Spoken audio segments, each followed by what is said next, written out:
Welcome to Alcott's Story, my beautiful and loyal family. I am your storyteller, Alcott Bryan.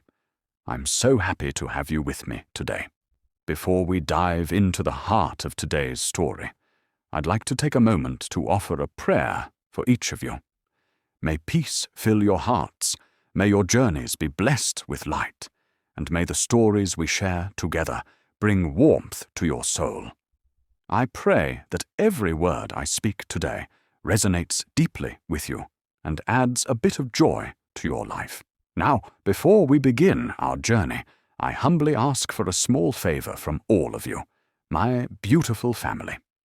You all know how much I love sharing stories with you, and I want to keep doing this for years to come. Unfortunately, YouTube has been freezing my channel and causing difficulties.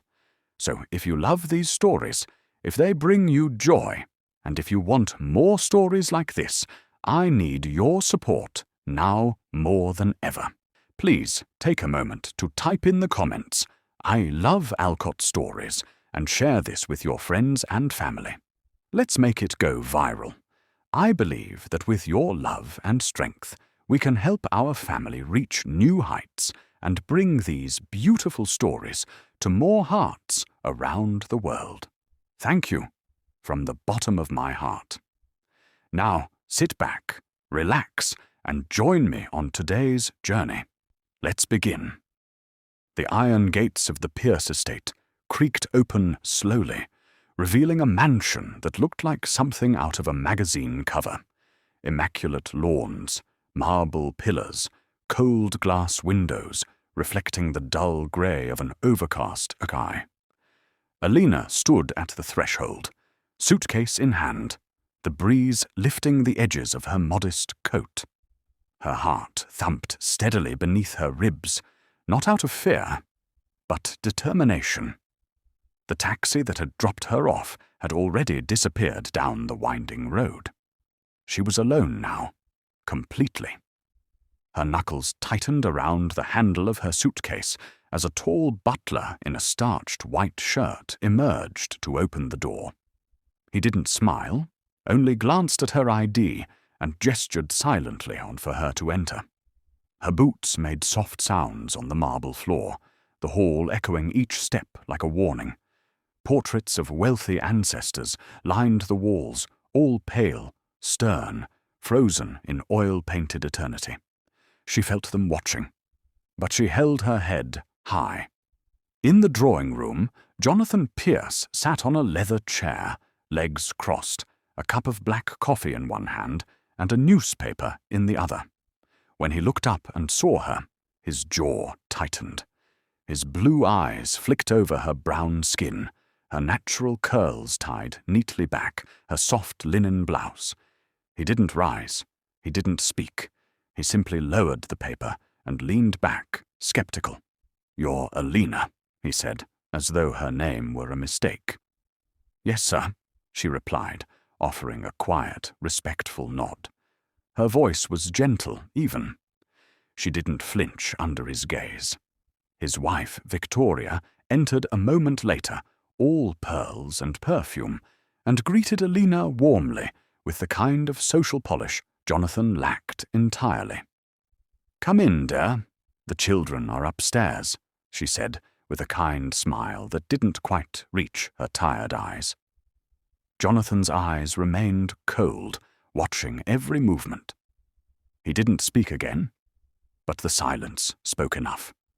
Alina felt it wrap around her like a heavy curtain, judgment, doubt, disapproval. But she was used to that. She had grown up with eyes that scanned her before hearing her. She had walked through rooms where her skin tone spoke louder than her resume. Still, she had come here not for his approval, but for the job. And more than that, for the children. When Victoria motioned for her to follow upstairs, Alina obeyed, her suitcase wheels clicking against the polished stairs. The walls upstairs were filled with family photos, smiling faces at beach houses, birthday parties, ballet recitals. but never anyone who looked like her. Inside the nursery, 2 children sat cross-legged on a rug. Amelia, age 5, with a head full of wild golden curls and chocolate smudges on her dress, and Oliver, age 3, clutching a stuffed giraffe. They both looked up curiously as Alina entered. At first, there was silence, a breath of uncertainty. Then Alina crouched slowly, so she was at their eye level, her voice soft like a lullaby. "Hi there, I'm Alina. I'll be taking care of you, if that's all right." She smiled, not the kind of smile you wear for a paycheck, but the kind that's honest, warm, and carries a kind of peace. Amelia stood up, walked over cautiously, and touched Alina's curls with small, curious fingers. "Your hair is like clouds," she whispered. Alina laughed, genuinely, and said, "Yours is like sunshine." That moment cracked something open. Oliver waddled over next, burying his head into Alina's lap, as if he'd known her all his life. Victoria watched with surprise. Jonathan, from the bottom of the staircase, watched with suspicion. Children were intuitive, he thought, but they could also be too trusting. He folded his arms and muttered to himself, "She won't last a week." Later, Alina unpacked in the small room tucked away on the far side of the house, a room smaller than the children's playroom. No fancy decor, no view of the garden, just a bed, a side table, and a lamp. But it was hers, and that was enough. She set her books on the nightstand carefully, a worn notebook, a guide to early childhood psychology, and a nursing exam prep book with the cover peeling at the corners. She sat down on the bed and breathed in deeply. It wasn't comfort, but it was shelter. She was used to starting over. Downstairs, Jonathan spoke to Victoria in hushed tones, just loud enough for the staff to pretend not to hear. "She's not a good fit," he said sharply. "What makes you say that?" "She's only been here 2 hours, Victoria replied. "I don't need 2 hours to see trouble," he snapped. "She's too quiet, too guarded."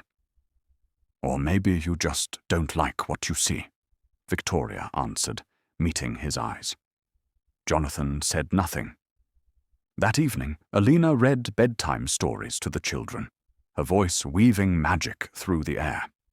They giggled, curled up beside her, their fingers wrapped around hers as if she were already part of their world. Jonathan passed by the doorway and paused.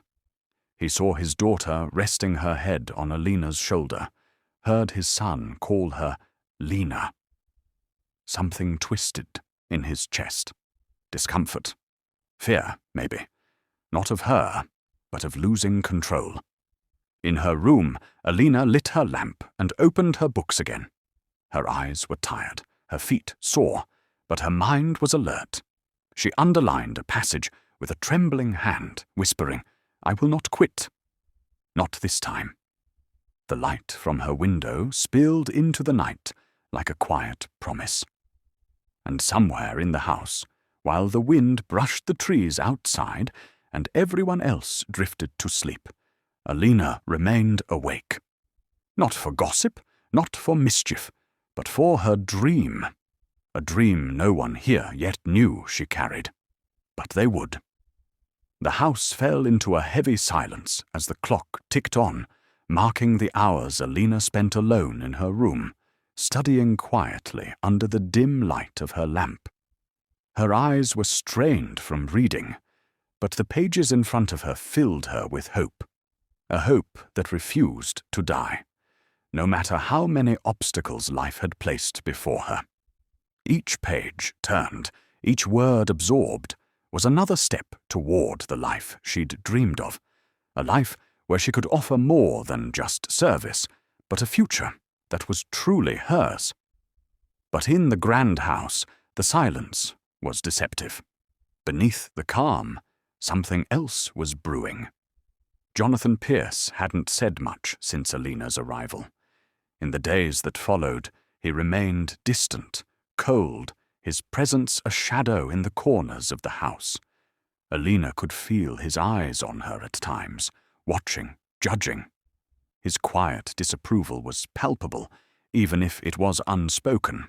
His interactions with her were minimal, and whenever he did speak, it was curt, as if he couldn't wait to be rid of her. But despite his attempts to distance himself, Alina remained calm. She couldn't afford to let his attitude distract her. She had a goal, and that goal was to make sure his children, his family, never knew the difference. Alina smiled at Amelia when the little girl ran into the nursery the next morning, her tiny feet pattering against the floor. "Good morning, Lena," she said, her voice sweet and innocent, like a soft song. Alina smiled back, the warmth in her eyes reflecting the love she felt for the child already. There was something so pure about Amelia's affection. It made everything worth it. "Good morning, Amelia," Alina said softly, brushing a lock of hair from the little girl's face. Amelia tilted her head. "You look sad," she said. Her small voice was full of concern. Alina's heart tightened, but she masked it with a smile. "I'm not sad, sweetheart. Just a little tired." "You shouldn't be tired," Amelia said, with all the authority a 5-year-old could muster. "You need to play with me more." She pulled on Alina's sleeve, and without thinking, Alina let herself be led into the world of make-believe, where castles and dragons and fairy tales existed, and everything was possible. As they played, Alina could feel Jonathan's gaze from the doorway. He stood there for a moment, arms crossed, his sharp eyes scanning her every move. He didn't like this. He didn't like how naturally Alina fit into his home, how effortlessly she earned the children's affection. It was almost as if they'd known her for years, not just days. And it unsettled him. "Are you going to keep them like this forever?" Jonathan asked, his voice cutting through the room like ice. Alina stopped, her smile faltering. She glanced at him, trying to gauge his mood. "I'm just playing with them, Mr. Pierce. They need it." His eyes narrowed. "Don't get too comfortable," he muttered, his voice low, as though speaking to himself. "This isn't a game." Her chest tightened, but she kept her expression neutral, forcing herself not to react. "Understood," she said quietly. Alina knew what he meant. She knew that he didn't see her as a person, but as a servant, a tool to be used and discarded when the time came. But she wasn't here to change him. She was here for the children. She could endure his coldness if it meant they were safe, happy, and cared for. His disdain for her didn't matter, not in the grand scheme of things. But it still hurt. Every time he spoke to her with that tone, it was like a knife slicing through her patience. She had learned long ago to mask her emotions, to swallow the hurt and keep it buried deep inside where no one could see it. Her dreams were too big to let his words distract her. Later that evening, after the children had been tucked into bed, Alina returned to her room and sat at the small desk by the window. The pale moonlight shone through the curtains, casting long shadows across the floor. She opened her books again, letting the world of nursing and education pull her away from the reality of the mansion. But even as she read, she couldn't shake the feeling that Jonathan's judgmental gaze followed her. She felt it like a weight on her shoulders, a reminder that she didn't belong here. But she would. She had to. As the night deepened, she lost herself in her books, the hours slipping away unnoticed. She wanted this, needed this, more than anything else. She had spent so many years of her life just trying to survive, trying to make it through each day without falling apart. But now, for the first time in a long time, she felt like she was building something for herself. A future, a purpose, a chance to escape the cycle of poverty she had been born into. It wasn't just for her either. It was for the children, for Amelia, who deserved someone who would show her that she could be anything she wanted. For Oliver, who needed a steady hand to guide him, to help him grow into a kind, compassionate man. They deserved the best, and Alina would be the one to give it to them, no matter what it took. Jonathan's footsteps echoed down the hallway as he passed her door. She heard his voice, muffled through the walls, as he spoke to Victoria, but his words were indistinct. Alina didn't care. She had grown used to the whispers behind her back, to the judgment that came with being a black woman in a world that still didn't know how to truly embrace diversity. But as long as she had the children, she had a purpose. The clock on her nightstand ticked on, marking the passing hours. Alina closed her books with a sigh, wiping a tear that had escaped down her cheek.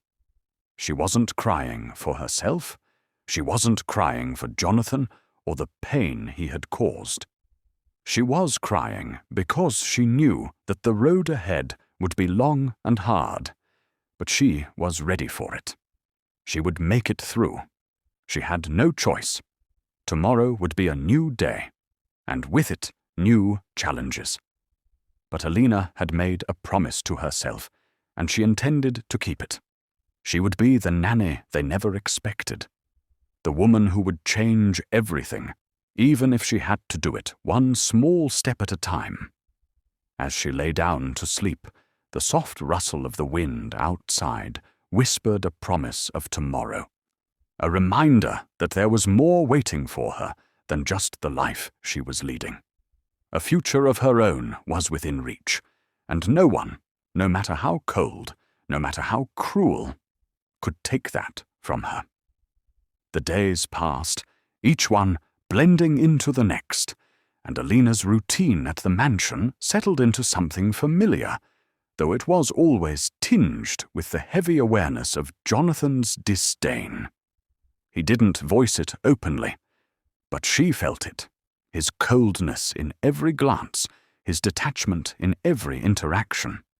It was as if her very presence was a reminder to him that the world he controlled was more complex than he cared to admit. Yet, despite the tension that lingered between them like a storm cloud, Alina remained unfazed. The children were her focus, and they clung to her more each day. She had already learned to read their needs, their moods, and her heart swelled with love for them, a love she had never expected to find in such a place. Amelia, with her bright, endless curiosity, had become her shadow.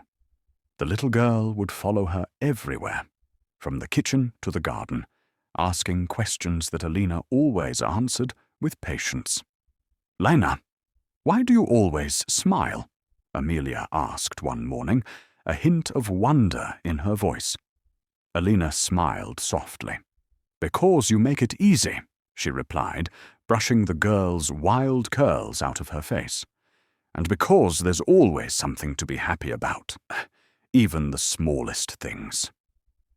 Amelia looked up at her with wide eyes, as though this idea had never occurred to her before. "Like the flowers?"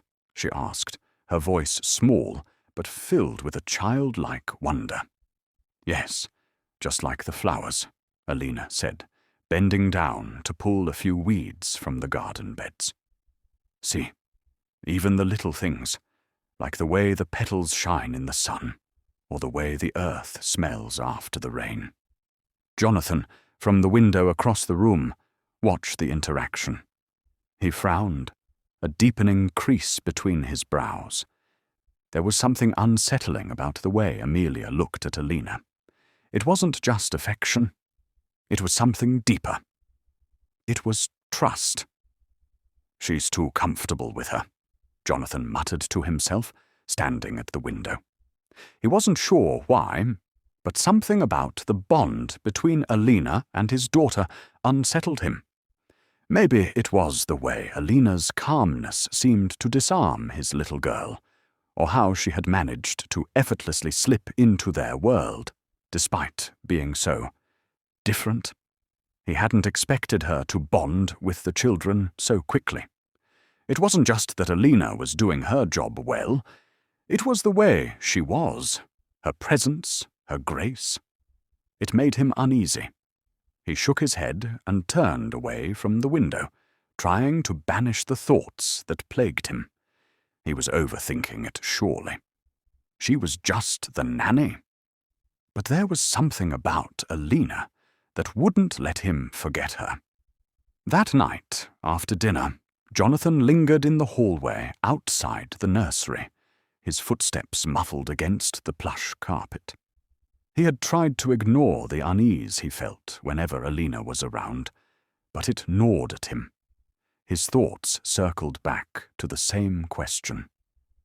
What was it about her that made him feel so unsettled, though? Fact that his children had taken to her so easily was disturbing. In his mind, it wasn't supposed to be like this.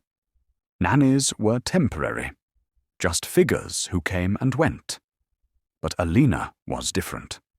She didn't just care for the children, she seemed to understand them. She made them feel seen, and that was the part that bothered Jonathan most. He leaned against the wall, listening intently. He could hear Alina's soft voice coming through the door, soothing Amelia to sleep, telling her a story about a princess and her dragon. Jonathan frowned. He had to admit, the children adored her. But it didn't make sense.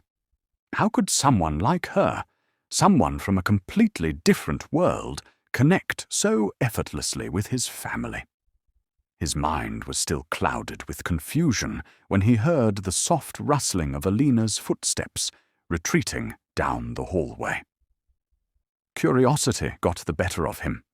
Jonathan quietly followed her as she moved toward her room, careful not to make a sound. He was right behind her when she opened her door, but she didn't immediately close it. For a moment, the door stood slightly ajar, and Jonathan caught a glimpse of Alina's room. It was humble, nothing like the rest of the house. The walls were bare, except for a small corkboard filled with photographs of children, family members, and newspaper clippings. It was nothing fancy, just a simple space, but there was a quiet dignity to it. As she turned to close the door, Jonathan caught sight of the open books on her desk. One of them was a medical textbook, and his gaze lingered on it for a moment. His mind raced, confusion and curiosity swirling together. Was she planning to become a doctor? He thought back to the night she arrived, the way she had quietly unpacked her belongings in the small room, the way she seemed to have a purpose beyond her work here. She wasn't just here to watch his children. There was something more. In that moment, he realized how little he truly knew about the woman who had been living in his home for the past few weeks. The walls he had built around himself had kept him from seeing the truth. His assumptions about her kind, had been wrong, just like the way he assumed she would fail. He had underestimated her, and in doing so, he had forgotten to see her as a person. He had forgotten to see her dreams. Alina's quiet voice brought him back to reality. "I don't know if I'll ever be good enough for you," she whispered softly, her voice a quiet murmur through the thin walls, "but I'll keep trying."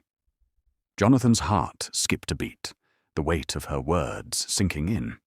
He stood frozen, not sure what to do.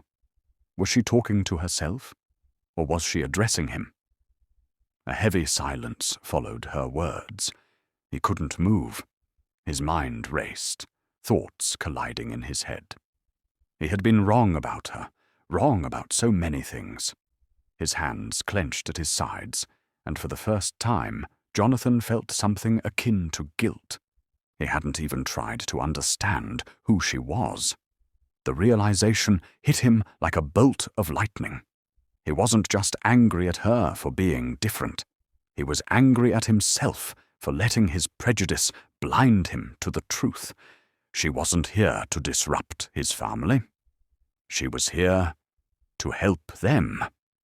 And as he stood there, listening to the soft, steady rhythm of her breathing, he felt the heavy weight of his own arrogance. He had been so wrapped up in his own fears that he hadn't even noticed the person who had been quietly changing his world. For the first time in his life, Jonathan realized that he was the one who needed to change. The hallway was empty now, quiet as ever, but Jonathan remained standing in the dark, motionless, as though rooted to the polished marble beneath him. The echoes of Alina's voice had vanished behind her door, yet her words lingered in his mind like a haunting echo. "I'll keep trying." It wasn't a plea. It wasn't even meant for him, probably. But it carried a depth he wasn't prepared for. It was the kind of quiet conviction that could shatter a man's illusions if he let it. He ran a hand through his hair, suddenly aware of the tension in his jaw. He'd spent weeks building walls against her, treating her as an intruder in his perfectly curated world. Yet here she was, affecting it in ways he couldn't explain. Not through confrontation, not through manipulation, but through something infinitely more powerful. Kindness that asked for nothing in return. The man who believed himself above such things now felt uncomfortably small in his own home. He turned away from her door and walked slowly back towards his study, the only place in the house that still felt untouched by the whirlwind of emotions he could no longer ignore. He poured himself a drink, sat in his leather chair, and stared into the fireplace, though no flames danced inside. His reflection in the empty hearth looked back at him, tired, unsure, and strangely hollow. He had once been certain of everything: power, wealth, control. They were the manhuan, currency of his world. But now there was this woman who smiled through disdain, who offered gentleness where none was given, who studied by lamplight while the rest of the world slept. A woman who had no reason to stay, yet gave more than those who were paid 10 times her wage. Why? That question rattled in his chest. Meanwhile, Alina sat with her back against the headboard, knees drawn to her chest, the lamp beside her humming softly. She wasn't reading now. Her mind was too heavy for words. She kept seeing the children's faces, their giggles from earlier, the stories she told that made Amelia beg for one more. And behind those soft moments, there was the looming shadow of Jonathan. His presence always cold, always distant, yet tonight different. She'd seen his silhouette in the hall, just briefly through the crack in her door, but he hadn't said a word, and that silence somehow had spoken volumes. She reached for the notebook on her nightstand, the one with the worn pages filled with dreams and prayers. Not the kind of prayers meant for chapels or sermons, but the whispered ones that spilled out when her chest felt tight. She flipped to a blank page and began to write. Today, he listened. That was all, but it felt like a beginning. Downstairs, the study clock ticked on. Jonathan sat with the untouched drink still in his hand, his mind pacing even as his body stayed still. A memory stirred. His own father, firm-jawed and unyielding, spitting words like "they don't belong" and "keep them at distance."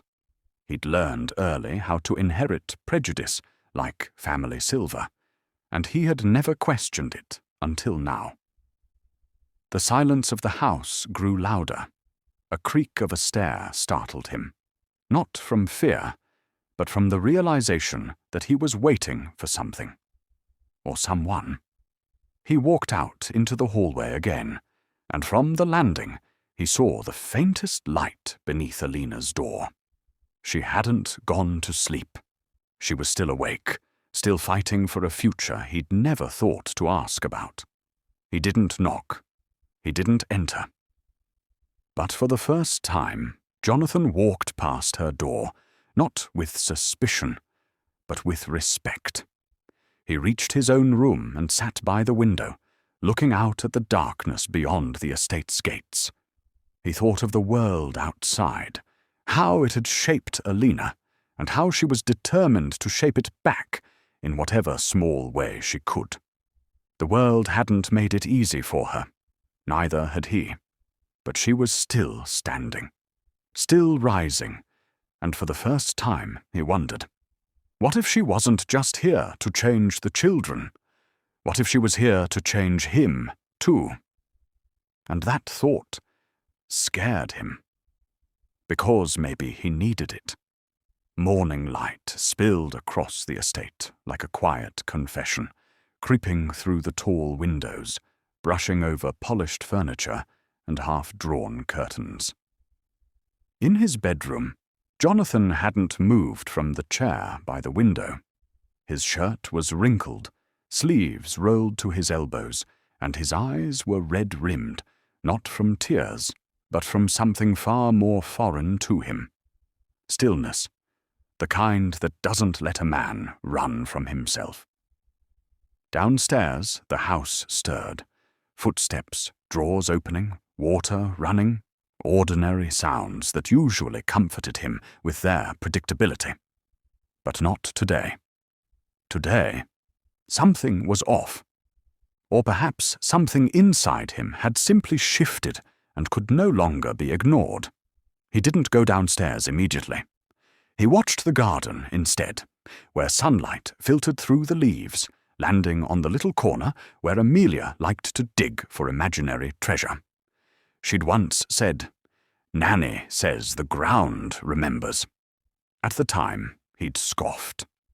But now he wasn't so sure. By the time he made his way down, the household was in full rhythm. His wife's voice echoed from the kitchen. The chef muttered as he chopped herbs, and the children's laughter floated from the sunroom. And there, amid it all, stood Alina, effortlessly orchestrating quiet joy as if it were her birthright. She wasn't smiling for him. She never did. Her smile was for the children. For herself, it was something she carried independent of anyone else's approval. Jonathan paused at the doorway, unnoticed. His eyes followed her as she tied Amelia's shoelaces, then gently reminded her to say "thank you" when the butler handed over her bag.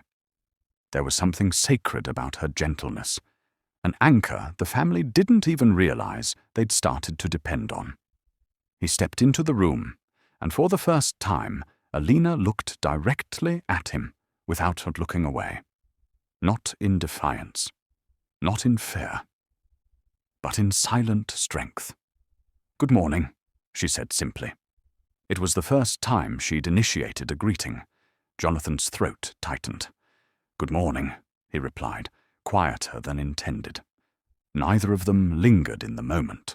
She turned back to Amelia, who was fussing with her headband, and he stood awkwardly to the side, unsure of what to do with his hands or his thoughts. But something had changed. It wasn't loud. It didn't demand acknowledgement. But it was there. Later that afternoon, he caught sight of her in the library. Alone. She was dusting the lower shelves, carefully straightening the books that hadn't been touched in years. As he passed by the door, she glanced up, locking eyes with him for half a second. "I didn't know anyone still touched those," he said, stepping in without thinking. She gave a small nod. Books should feel seen, even the forgotten ones. He didn't respond immediately, but the words struck him somewhere deep. She wasn't talking about books. "You read a lot," he said. "Only when I want to breathe." Jonathan blinked. "Breathe?" "Yes." She closed the last book on the shelf and turned to him. "Reading is the only place I've ever felt completely safe. No judgments, just possibilities." He nodded slowly. For once, he didn't feel the need to correct her or hide behind a smirk. He just listened. Something in her expression softened. Maybe she noticed it, the rare moment of stillness between them. Or maybe she was tired of pretending his presence didn't affect her. Because it did. It had to. He carried a power in this house that wasn't just about money. And yet, today, she stood before him like an equal. Jonathan cleared his throat. "You want to study medicine?" Alina stiffened. The question came from nowhere. She hadn't told anyone here, not directly. And yet, there was no mockery in his tone. "Yes," she said quietly. "Why?" There was no hesitation. "Because I've seen people die who didn't need to. Not because they were sick beyond saving, but because no one thought they were worth saving." Jonathan's chest tightened. "That's a heavy reason." She tilted her head. "But a true one." He didn't know what to say. She wasn't challenging him. She was just existing in her truth. And for the first time, he felt like he was being invited to witness it instead of control it. "I'll leave you to it," he murmured, stepping back. "Mr. Hart?" He turned, surprised she'd called after him. "Thank you for asking." That night, as Jonathan stood in front of the mirror, brushing lint off his suit jacket, he caught a glimpse of something unexpected in his reflection. Not guilt, not shame, but a fracture. A small crack in the polished image he'd upheld for years. And in that crack, a question had begun to grow. Quiet, but urgent. What if I've been wrong about more than just her? The crack in the mirror wasn't physical. It was a reflection of something internal. Jonathan leaned in closer, as if the depth of his gaze could erase the subtle discomfort swelling behind his eyes. For years, his face had worn certainty like a shield. Tonight, it wore questions. He adjusted his collar, but the gesture felt mechanical, hollow. The air in the room, despite its silence, pressed in around him, thick with something unspoken. Down the hallway, Alina's room remained closed as always. She never left it open. Not in this house. That door was her boundary. Not just of privacy, but of protection. He had passed it many times before, always with judgment shadowing his gaze. But now he hesitated there longer. Not to confront, not to accuse, but to wonder. He found himself standing outside that door, not knocking, not breathing too loudly, just listening. Faint scribbles of a pen, the rustle of pages. No laughter, no music, just study, discipline, solitude, and something even more piercing, determination. She was still working, not for praise, not for validation, but because something inside her would not let her rest until she rose from where she began. He moved on, slowly, as if his presence might disturb the quiet sanctity inside that room. He reached his study, but didn't light the lamp. Instead, he walked to the bookshelf, one she hadn't touched yet. He ran his fingers along the titles, brushing dust from spines he hadn't opened in years. Then, Out of impulse he didn't fully understand, he pulled down a book, an old anatomy textbook, worn at the edges, from his brief days in college before switching paths for business. He opened it, felt the weight of its age, and smiled faintly at the irony. He hadn't cared for it then. But now it reminded him of her, of effort, of nights not wasted on distraction, but invested in purpose. He stared at the book for a long time. Then, quietly, he placed it just outside Alina's door. Propped up, a soft offering. No note, no explanation. Just the book, placed with the care of someone not yet brave enough to say what he was beginning to feel. The next morning, Alina opened her door and found it.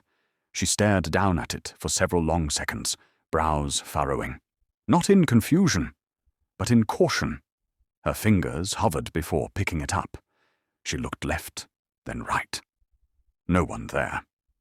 Her heart thudded. It wasn't from fear. It was something else. Unsettling. Unfamiliar. She stepped back into her room, closed the door, and sank to the bed with the book in her lap.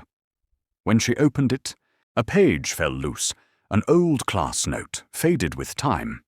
She read it. It meant little academically, but the act, it meant everything. Her chest tightened. For the first time since arriving, she felt seen. Not as help, not as background, but as a person with a dream. She pressed the book to her chest and exhaled. One long breath she didn't know she'd been holding for days. Then she wiped her eyes, just once, and began to read. Downstairs, the day moved on. But Jonathan didn't ask if she got the book. He didn't mention it. And neither did she. But when they crossed paths in the hallway that evening, she looked at him, just briefly, and her eyes told him everything. They were no longer on opposite sides of the house. They were standing in the space between something ending and something beginning. And that was enough. Jonathan couldn't sleep. The silence of the house was too loud now, and his thoughts wouldn't settle. He paced his room in slow, measured steps, glancing every so often at the phone on his nightstand, the screen dark, yet whispering with weight. He had forgotten the hidden camera he placed in Alina's room days ago. A cruel relic of suspicion. It had remained untouched, collecting hours of silent footage. A secret window through which he had planned to expose what he thought was betrayal. But now, after the book he left outside her door, something inside him itched to look, not to accuse, not to punish, but to understand what he had never tried to see. His fingers trembled slightly as he picked up the phone and unlocked the app, the camera feed opening with a quiet flicker. The room on the screen glowed with a soft amber light, the kind that doesn't illuminate, but comforts. And there she was, Alina, sitting cross-legged on the floor, surrounded by a nest of open books, their pages scattered like petals around her. She wasn't on a call, she wasn't laughing, she wasn't idle. She was reading aloud, softly, her voice barely audible through the weak microphone, but her lips moved with rhythm and intent. Jonathan leaned forward, his brow furrowing, as he caught the way her eyelids fluttered with exhaustion, how she pinched her arm gently to stay awake, how she pressed a hand to her temple, as if her thoughts weighed more than she could hold. The camera captured her in fragments, the way she flipped each page like it mattered, the way she underlined certain words with a worn-out pencil, the way she whispered phrases again and again as if trying to burn them into her memory. She wasn't studying casually. She was battling time, fatigue, and the invisible expectations stacked against her. The clock on the wall behind her read 2:17 a.m. Still, she kept going. Her lips moved again, reading from a medical textbook, her voice steady, determined, yet her eyes, oh, her eyes, were glassy with silent storms. Jonathan's chest ached as he watched. He saw her pause, close the book slowly, and reach under her bed to pull out a worn leather journal. She opened it with reverence, smoothing the creases on the page as if greeting an old friend. Then she picked up her pen. No flourish, no hesitation, and began to write. The camera caught the movement of her hand, the tightness in her grip, the slight shake of her wrist from exhaustion. She paused, blinked several times, and quietly wiped a tear that had slipped down her cheek. She didn't sob. She didn't speak. Just one tear, then another. And yet, her hand kept writing. Jonathan zoomed in slightly, the screen grainy but clear enough to see the words forming beneath her hand. Nursing school application. Dream. His breath caught. The silence in his room became unbearable. He looked away, jaw clenched, heart pounding against the cage of his chest. That word, dream, scrawled in her delicate, exhausted handwriting, cut through him sharper than any confrontation ever could. She wasn't some schemer. She wasn't lazy. She wasn't trying to take advantage. She was fighting for a future, for respect, for a sliver of a possibility in a world that never handed her anything freely. And he had doubted her, hated her, watched her like a trespasser. And now he was the one intruding. She didn't know someone was watching. She didn't perform. She didn't try to earn sympathy. She was simply living her truth, alone, while the rest of the house slept soundly behind privilege and ignorance. He lowered the phone slowly and sat on the edge of his bed, staring blankly at the floor, unsure what to do with the guilt swelling in his throat. He had built empires, closed million-dollar deals, held rooms captive with nothing more than his voice. But now he was just a man, silent, humbled, and ashamed. A man watching a young woman carry a weight he'd never dared to lift. He stood and walked to the window, heart racing, the image of her bowed head branded into his mind. He couldn't unsee it. Didn't want to. Her strength was no longer invisible. It was undeniable. That night, he didn't sleep. He didn't drink. He didn't distract himself. He simply sat in the quiet, letting the truth settle inside him like a slow-breaking tide. Alina had a dream, and he had nearly crushed it beneath his assumptions. The thought made him flinch, as the sky outside began to lighten with the earliest signs of dawn. He opened the drawer of his nightstand and pulled out a thick envelope, something he hadn't looked at in years. It was from his late mother. Inside were old checks, blank and forgotten, along with a note she once wrote him. If you ever stop seeing people as real, start again. He read that line twice, then again. By the time the sun broke over the estate walls, he had made a decision, not out of pity, but out of something truer. Remorse. And maybe, just maybe, hope. Not for him. For her. Upstairs, Alina finally set her journal aside, turned off the lamp, and curled into bed. Her bones ached, her eyes burned, but her heart carried something she'd built all on her own. Resilience. She didn't know that downstairs, the man who once scorned her had finally seen the truth, not just through a camera, but through the lens of his own failing humanity. And that, unspoken and unseen, would change everything. Jonathan sat motionless, the morning sun bleeding into the quiet corners of the mansion. Yet it brought no warmth, only a spotlight to the weight that had settled on his chest. The video had ended, But the images lingered behind his eyes. Elena bent over her books with quiet intensity, her lips moving in a silent prayer to her future. He clutched the phone in his hand like a lifeline and hit play again, unable to tear himself from the truth he had just witnessed. Her voice, soft and determined, filtered through the crackling speaker, a melody of hope that contrasted so violently with the bitterness he had carried toward her. His breath caught in his throat when she paused her reading, opened that tattered journal, and began to write. He had paused it then, zoomed in, and seen the words that shattered him completely. Nursing school application. Dream. That word dream haunted him.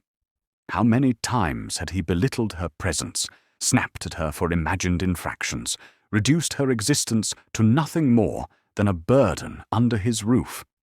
Yet she had never once returned his cruelty. She had remained patient, kind, loyal. Her love for his children had never wavered, even as he hurled suspicion like stones in her direction. And now, as the sun cast golden bars across the polished floor, Jonathan was no longer the man who had placed that camera in her room. He was something smaller, something raw. The tears came without warning. He didn't fight them. For once, he let himself feel every ounce of shame, every unspoken apology that piled up like bricks inside his chest. "What have I done?" he whispered, the words barely audible, a breath more than a sentence, and they echoed off the pristine walls that had once made him feel powerful.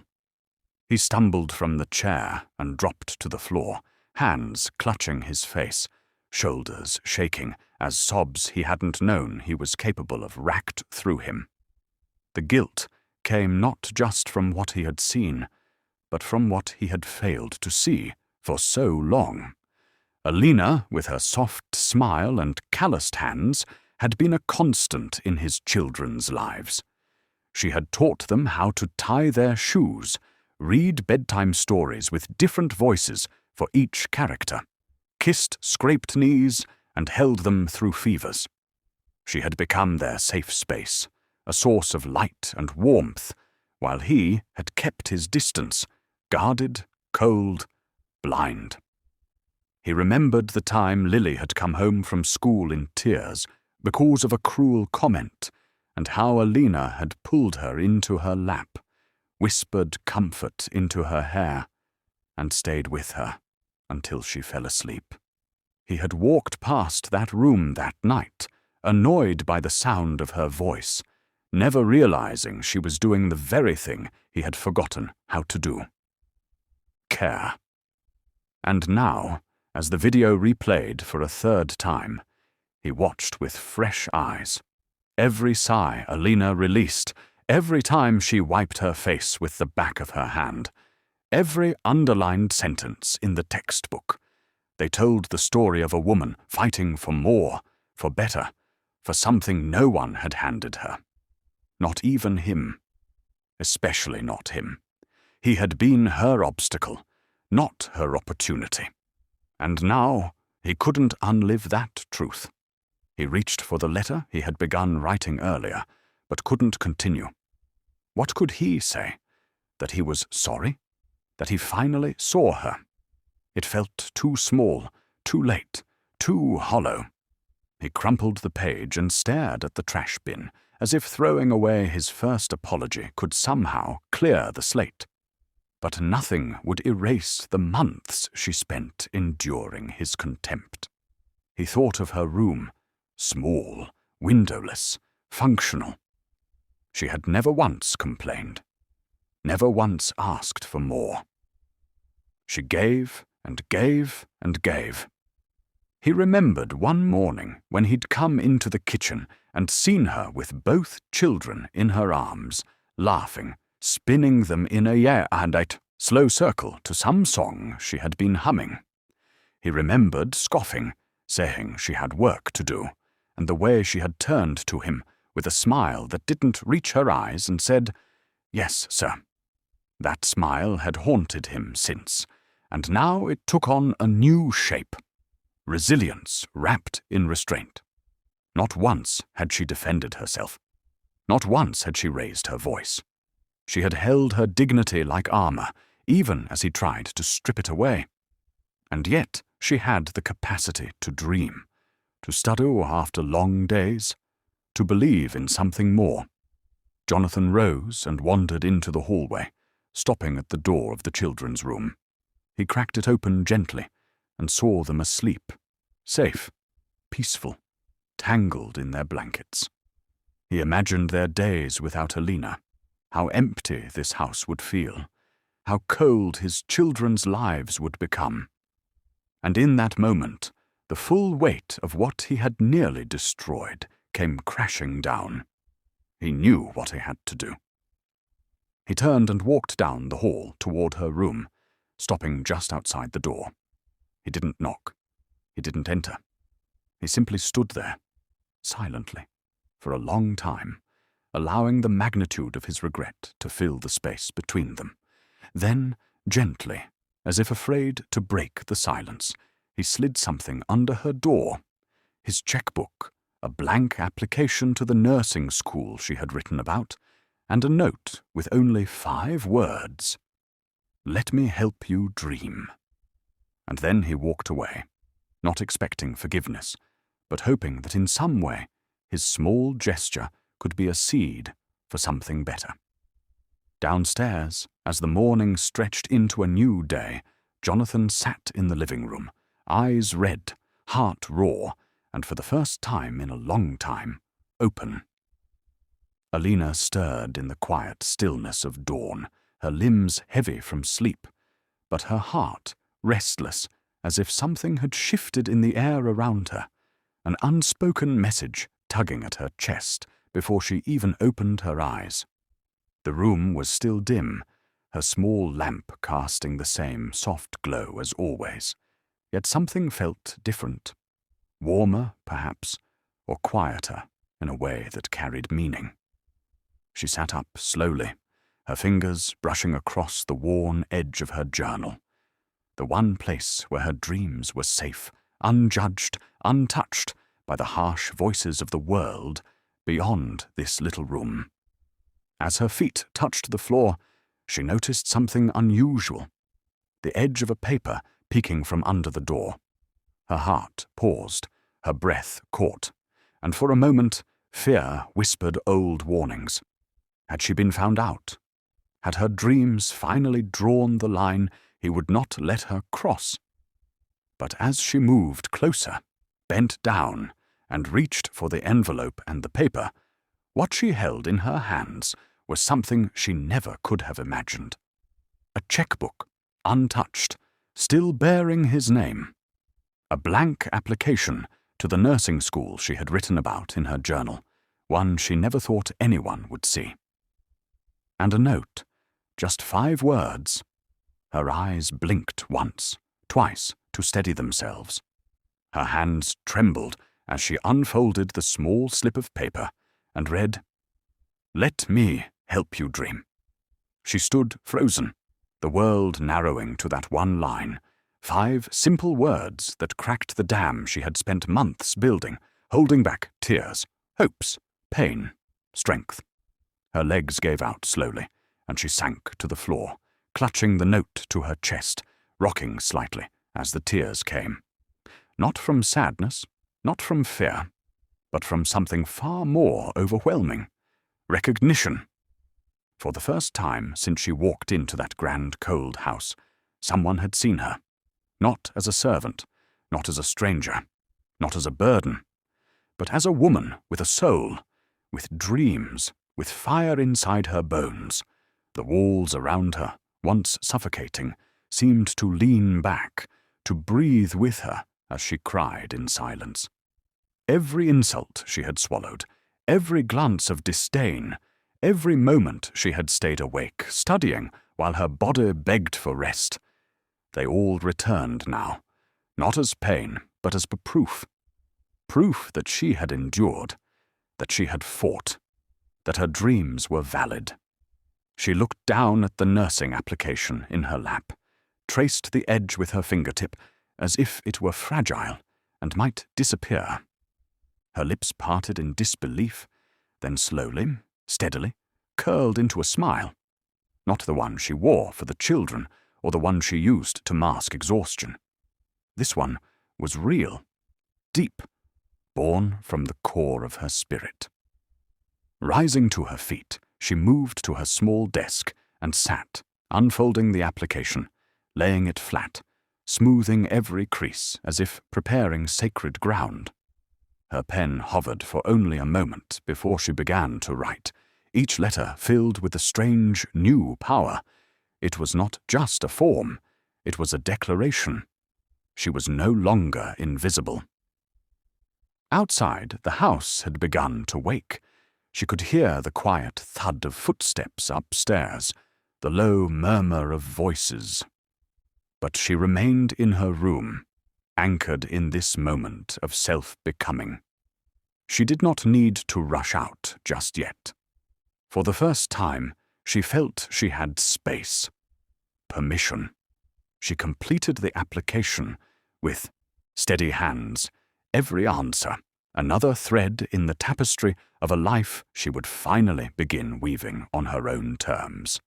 When it was finished, she looked at it for a long time, then at the note again, holding both with reverence. A knock at the door startled her. Soft, hesitant. She knew it was him. She stood, heart pounding, not with fear, but with something new, equal footing. When she opened the door, Jonathan stood there, looking unlike any version of himself she had ever seen. His eyes were red, the sharp edges of his presence dulled by something raw, something human. He didn't speak immediately, and neither did she. They just stood there, two people, unmasked, vulnerable. Finally, he held out a steaming mug. "I thought you might like some tea," he said, voice low, breaking like twigs underfoot. She took it gently, fingers brushing his. For a heartbeat, she searched his face, and what she saw was no longer cruelty, but regret. Yes, and more than that, resolve. He nodded, a silent promise, then turned to leave, letting her be, not with dismissal, but with respect. She closed the door and leaned against it, exhaling slowly. Her past had not changed, the pain had not vanished, but something inside her had shifted forever, and she was ready now, ready to fight, not just to dream, but to become. And somewhere deep in the mansion, a man once lost in prejudice sat in silence, hoping, praying that she would allow him to be part of the journey he had once tried to block. But that was a path she would decide. For now, she had a future to shape, and she would do it with her head high, heart open, and soul unshaken. The days that followed were quieter, less filled with the usual tension that had defined Jonathan's life for so long. He found himself lingering in moments he had once rushed past, slowing down and observing the small, seemingly insignificant interactions that had once seemed so trivial. There was something different in the air now. A change, not in the house, not in the work that still piled up, but something inside of him. It was as if the scales had finally fallen from his eyes, and he was seeing the world, and most painfully, Alina, in a light he had never thought to look for. In the mornings, he started noticing how carefully she managed her time. Alina had never just been the nanny, the help, the one who carried out tasks without a second thought. She had a rhythm, a balance between taking care of the children and studying for the future she dreamt of. He watched her handle their small crises, toddler tantrums, scraped knees, stomach aches, with a level of patience he hadn't realized she was capable of. Each movement, each word, was like a note in a song that made everything seem more harmonious. He had never seen it before.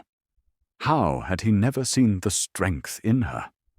It was there in the way she walked, steady and confident, the way her gaze lingered on the children, the love radiating from her, even when the house was chaotic and the days long.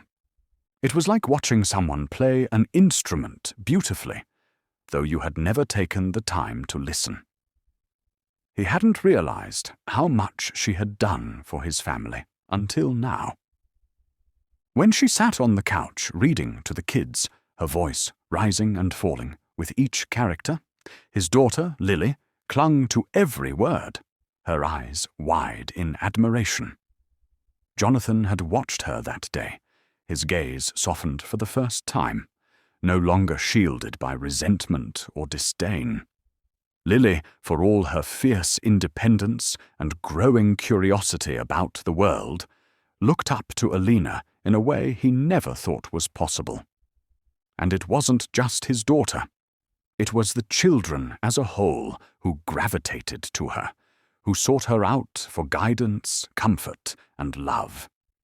They were beginning to see Alina as more than just the woman who cooked their meals and picked up after them. They were seeing the heart that beat behind her calm exterior, the mind that, despite everything, refused to give up on its own dreams. Jonathan began to ask himself questions he had never dared ask before. How had he spent so long judging her without understanding her? How had he allowed his assumptions, his biases, to cloud his view of someone who had given so much to his family without ever asking for anything in return? His heart was opening slowly, hesitantly, like a flower unsure of the weather. It wasn't easy. His past thoughts and judgments were like layers of stone that had built up over years. But now, each day, they were beginning to crack, piece by piece. He found himself wanting to understand her, wanting to see her as a person, not just a fixture in his life. It wasn't that he was trying to make up for past wrongs in a single gesture. He couldn't fix everything that easily.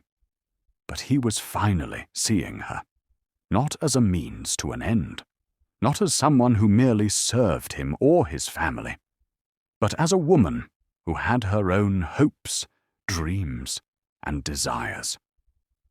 He started noticing the quiet sacrifices she made, the ones that no one else saw, the way she would spend hours bent over her textbooks, eyes strained, while his children were fast asleep, her body tired but her determination unwavering. She never complained. She never asked for help. She never let anyone see how hard it was. And yet, she kept going, kept pushing forward with a grace that humbled him. It wasn't just about her dreams anymore. It was about her strength, her resilience, her ability to endure everything he had thrown her way and still rise, not angry, not too bitter, but stronger, gentler. One afternoon, as Jonathan watched her help his son, Ethan, with his schoolwork, he saw something that struck him to his core. Ethan had been struggling with reading, frustrated by every word, every sentence that refused to make sense. But Alina didn't get impatient. She didn't rush him through it.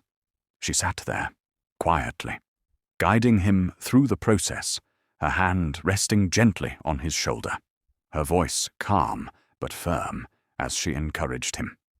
Ethan's face lit up with joy when he finally got the sentence right, and Jonathan could see the pride on Alina's face too. It was in her eyes, the pride not in the task she had completed, but in the boy she had helped to grow. Jonathan felt an unfamiliar emotion stir inside him. Shame, yes, but also awe. He wasn't used to being awestruck. He was used to being in control, used to his life being a well-organized machine that ran according to his desires. But now, as he watched Alina, he realized how little control he had over anything that truly mattered. His family, his children, and the love that tied them together. He had taken it all for granted. That night, when he lay in bed, unable to shake the image of Alina's face as she had smiled at Ethan, he found himself asking the question again. How had I never seen the strength in her? It wasn't a rhetorical question anymore. It was a question he needed to answer. He realized, as he lay there, that he had missed so much of the beauty that had been right in front of him. In the morning, when the house stirred awake, Jonathan was up first. He made a decision then. He would start listening. He would start watching, not with judgment or preconceived notions, but with an open heart. And the first thing he would do was tell Alina, how much he appreciated everything she had done for his family, for his children, for him. He had no idea if she would ever believe his words, if she would ever accept them.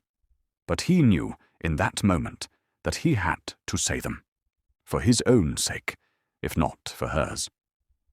And when he saw Alina again, standing at the breakfast table, quietly pouring milk into bowls, he didn't wait. He simply stepped up beside her, his voice soft but sincere, and said, "Alina, I see you now. And I just want to thank you for everything, for all you've done for my family, for my children, for me." Her eyes met his, and for the first time, Jonathan didn't feel like he was speaking to a servant, to someone below him. He was speaking to a person, a woman, whose strength and grace had made him a better man. She said nothing, just nodded, and in her eyes he saw something, a flicker of hope, maybe, or maybe it was simply trust. But it was enough. In that moment, for the first time in years, Jonathan felt like he had done something right. The day Alina had been waiting for finally arrived. After months of sleepless nights, juggling her responsibilities as a nanny with her intense studying, the moment she had worked so tirelessly for had come. Alina had received the letter from the nursing school she had applied to, a letter that would change her life. She had been accepted. The relief she felt was overwhelming, the weight that had been pressing on her chest for so long lifting off in an instant. As she stared at the letter in her hands, her eyes filled with tears. These weren't just tears of joy, but of everything she had fought through to get here. The challenges, the late nights, the doubts, all of it had led to this moment of triumph.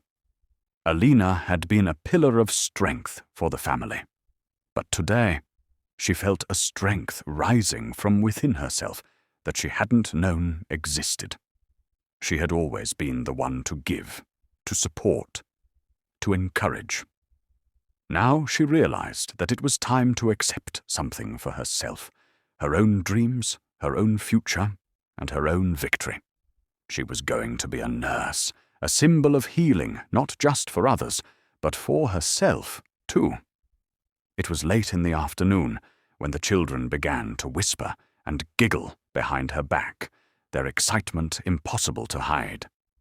Jonathan had come to her with a smile earlier in the day, a rare and welcoming smile that now had become a little more familiar.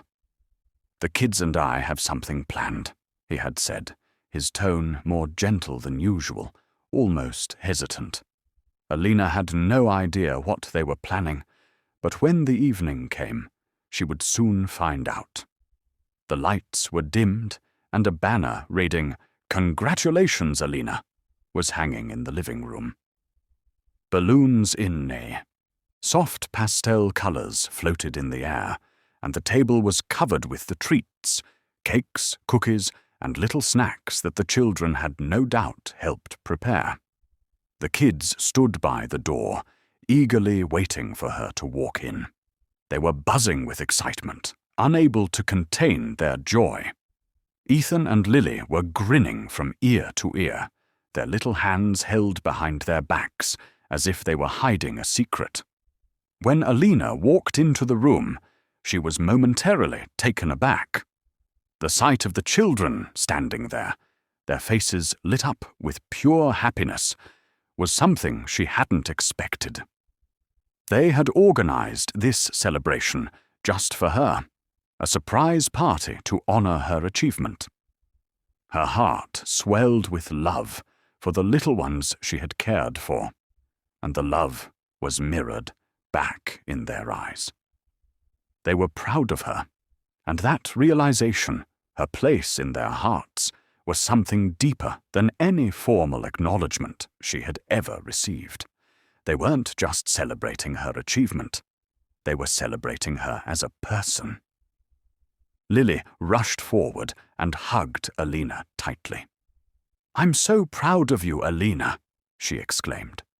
Her voice was sincere, her small arms wrapping around Alina's waist as if trying to hold the moment in time. Ethan stood by, smiling shyly, then added, "We made this for you," as he proudly showed off the cupcakes he had decorated himself. Alina knelt down to their level, her eyes misting over as she returned their embrace. "Thank you, both of you. You've made my heart so full today." She didn't have the words to express the gratitude she felt in that moment. Gratitude for their love, their support, and their unwavering belief in her. The night went on, filled with laughter and light-hearted chatter. But there was one moment, one turning point, that would forever be etched in Alina's heart. Jonathan stood up, clinking his glass gently with a soft tap. The room quieted down, and everyone turned their attention to him. His presence was still commanding, but there was a softness in his gaze that hadn't been there before. The tension that had once defined his demeanor was gone, replaced by a warmth that reached out to everyone in the room. Jonathan cleared his throat, a hesitant smile forming on his lips. He looked at Alina, and for a moment it seemed as if he were lost in thought, remembering everything that had come before. The judgment, the misunderstandings, the resentment. His heart was open now, and the weight of the past was something he was ready to face, not with shame, but with clarity. His voice, when it came, was steady, and the words held more meaning than anything he had said before. "This home," Jonathan began, his voice filled with quiet sincerity, "is better because of you, Alina, not in spite of you." He paused, the room holding its breath. "You've been a part of this family in ways I never understood until now. You have given your love, your care, your heart, and you've made us all better for it. I want you to know that you're not just the nanny here. You're family, and I—" His voice faltered for a moment, as if the weight of those words was finally settling in. "I want to thank you, from the bottom of my heart, for everything."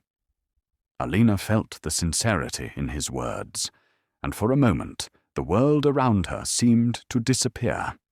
She had always known her worth, but hearing Jonathan, her former critic, her harshest judge, acknowledge her so openly, left her feeling more seen than she ever had before.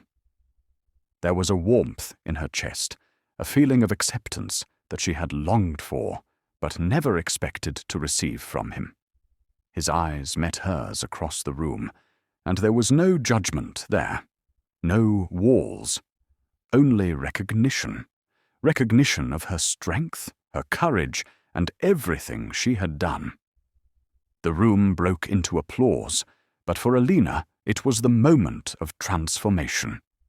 The moment when Jonathan, who had once seen her as nothing more than a hired hand, now saw her as a person worthy of respect, love, and admiration. His acknowledgement was a gift she would carry with her always.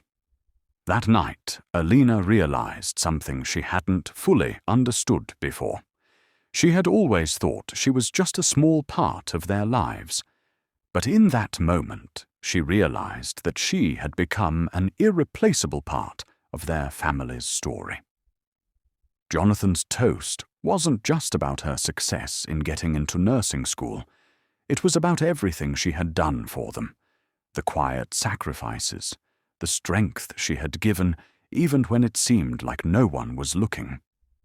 In that toast, Jonathan had given her something priceless: his respect, his admiration, and his heart. As the party wound down and the children settled into bed, Alina found herself standing by the window, looking out into the night. A quiet peace settled over her. She wasn't just the nanny anymore.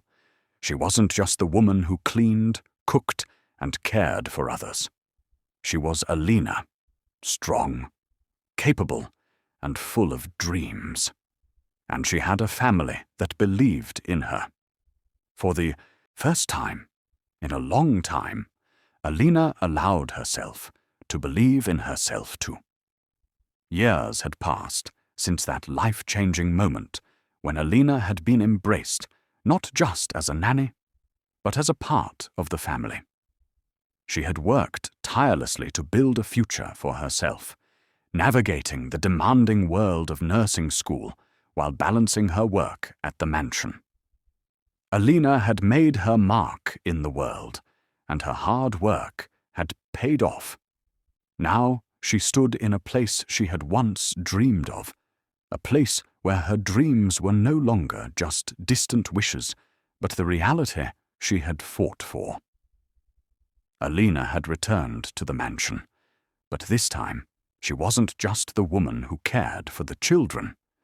She was a registered nurse, and she was no longer working in the same quiet shadows she once did. She was the woman who had built a legacy from the ground up, one patient at a time, and her impact reached far beyond the walls of the mansion. Jonathan, who had once been distant and judgmental, was now a different man, one who had grown alongside Alina. The journey they had both undergone had transformed them, but for Jonathan it was a revelation. He had come to realize that the strength and grace Alina possessed wasn't just valuable to him and his family. It was valuable to the entire community. He wanted to give back, to show the world the impact that Alina had made on him and the way she had shaped his understanding of love, respect, and strength.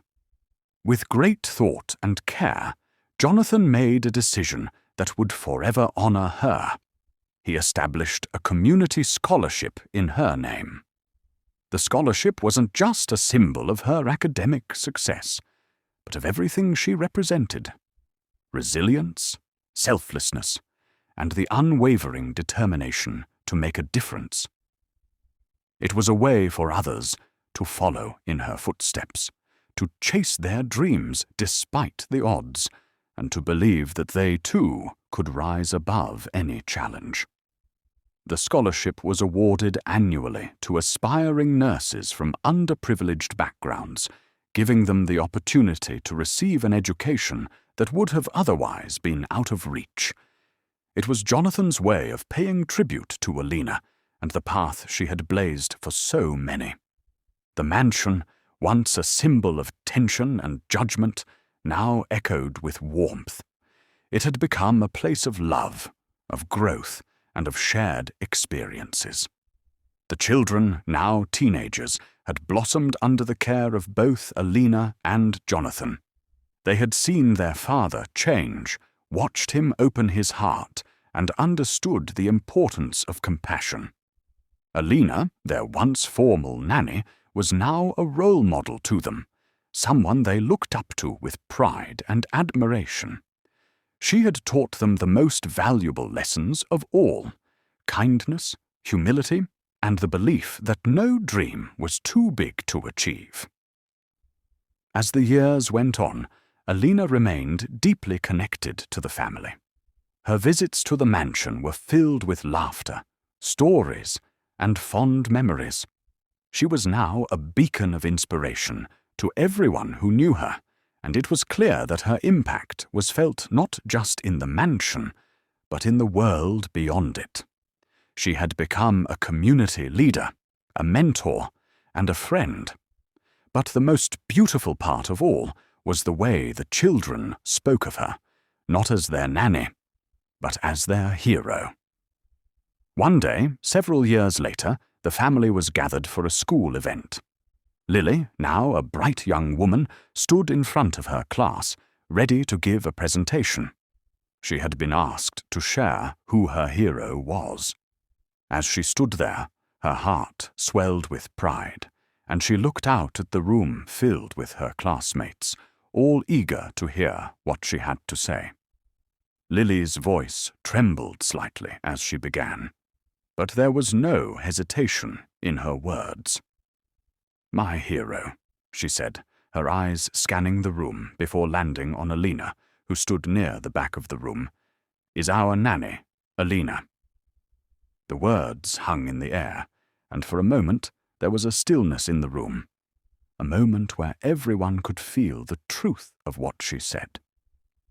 Lily continued, "She is the strongest, most selfless person I know. She taught me what it means to never give up, no matter how hard things get. She's the reason I believe in myself. She believed in me before I even believed in myself." Alina's heart swelled with emotion.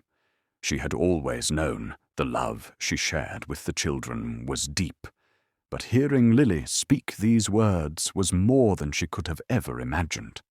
It was as if everything she had done, every sacrifice, every long night spent studying, every challenge she had faced, had led to this moment. This was the culmination of her journey, a moment of being seen and valued in a way she had never dreamed possible. As Lily's classmates nodded, some with tears in their eyes, Alina felt a lump form in her throat. It wasn't just that she was finally being recognized. It was that this recognition came from the child she had once cared for, who had now grown into a confident young woman who was making her own mark on the world. The love and respect Lily had for her was something Alina had never expected, but it was something she cherished more than anything else. Jonathan, who had been standing quietly beside Alina, his eyes fixed on the scene before him, smiled softly. He knew this was the culmination of everything he had come to understand about Alina. She was the heartbeat of their family, the force that had changed them all. His pride in her was immeasurable, and in that moment he was reminded of how far they had come. From the tense, cold days to this peaceful, warm moment of acknowledgement. Alina smiled through her tears, her heart full. She had finally been seen, not as the nanny who simply did her job, but as a woman who had given so much of herself to others. She had shown the world the power of resilience, of hope, and of love. And now, as she looked around at the people who had become her family, she realized that her legacy wasn't just the scholarship in her name, or the patients she had helped, or even the families she had touched.